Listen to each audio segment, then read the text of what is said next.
आइए हम उत्पत्ति अध्याय 1 आयत 26 पर जाए। फिर परमेश्वर ने कहा, हम मनुष्य को अपने स्वरूप के अनुसार अपनी समानता में बनाए।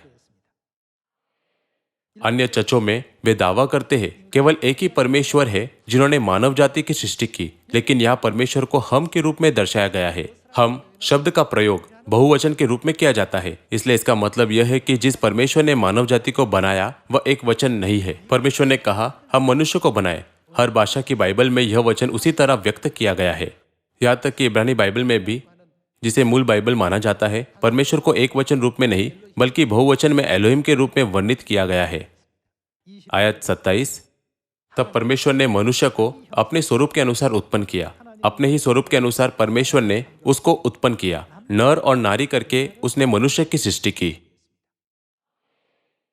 नर और नारी हम कहने वाले परमेश्वर के स्वरूप में बनाए गए थे।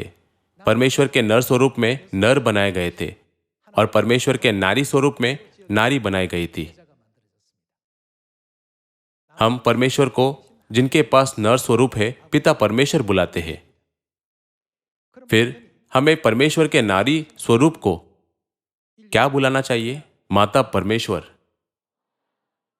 इसलिए गलातियों अध्याय 4 आयत 26 में यह कहा गया है, पर ऊपर की यरूशलेम स्वतंत्र है और वह हमारी माता है। और यह भी कहता है, इसलिए हे भाइयों, हम दासी के नहीं परंतु किसकी संतान है? हम स्वतंत्र स्त्री की संतान है। इस वचन के द्वारा हम स्पष्ट रूप से देख सकते हैं कि पिता परमेश्वर के अलावा और कोई है। हमें विश्वास करना चाहिए कि माता परमेश्वर भी मौजूद है। यह परमेश्वर की इच्छा है, जिनकी गवाही पूरी बाइबल में सभी भविष्यवक्ताओं ने दी है। हमें यह कभी नहीं भूलना चाहिए कि परमेश्वर ने हमें जानने दिया कि पिता परमेश्वर के साथ साथ माता परमेश्वर भी है। परमेश्वर निश्चय ही किसे प्रतिज्ञा की संतान के रूप में स्वीकार करेंगे? प्रतिज्ञा की संतान के रूप में स्वीकार किए जाने का अनुग्रह केवल उन्हें दिया जाएगा जो माता परमेश्वर पर विश्वास रखते हैं।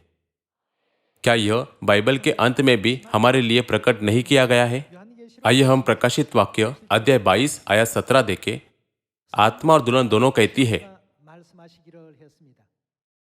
जैसा कि आप अच्छी तरह से जानते हैं, आत्मा परमेश्वर के नर स्वरूप को अर्थात पिता परमेश्वर को दर्शाता है। हमारे पिता की दुल्हन हमारी माता है। पिता परमेश्वर और माता परमेश्वर कहते हैं आ, और सुनने वाला भी कहे आ।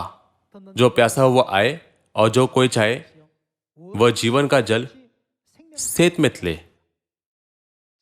केवल पिता परमेश्वर और माता परमेश्वर ही जीवन के मामले को नियंत्रित करते हैं और कोई और नहीं बल्कि परमेश्वर ही मानव जाति को जीवन का जल सेत में दे सकते हैं। हालांकि जब हम प्रकाशित वाक्य की पुस्तक के अंतिम अध्याय को देखते हैं, जो बाइबल की 66 पुस्तक के अंत में है, तो कौन प्रकट होगा?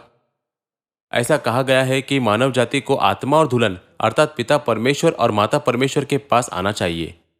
आत्मा और दुल्हन ने स्पष्ट रूप से घोषणा की कि यदि मानव जाति वास्तव में स्वर्ग के राज्य में जाना चाहती है तो उन्हें माता परमेश्वर पर विश्वास होना चाहिए। आपका बहुत बहुत धन्यवाद।